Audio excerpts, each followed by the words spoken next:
Danes nas čaka recept za tole krasno korenčkovo torto. Najprej namočimo datlje. Damo jih v skodelico in zalijemo z vrelo vodo. Nato v večjo posodo vsujemo polnozrnato pirino moko. Dodamo ji vaniljev sladkor, pecilni prašek, začimbe za medenjake, ščep soli in nasekljane orehe.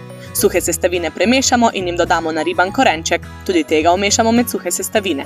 V sekalnik ali blender damo namočene datlje, kokosovo olje in kokosov jogurt. Zmiksamo, da dobimo gladko maso.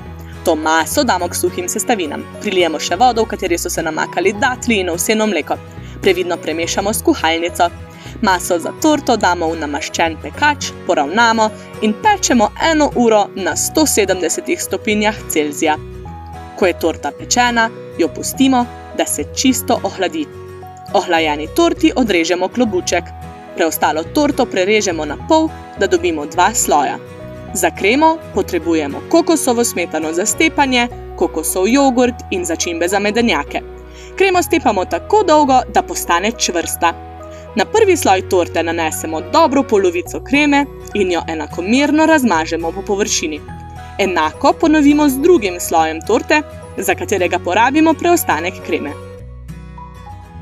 Po želji lahko torto okrasimo z orehi in s trobenticami.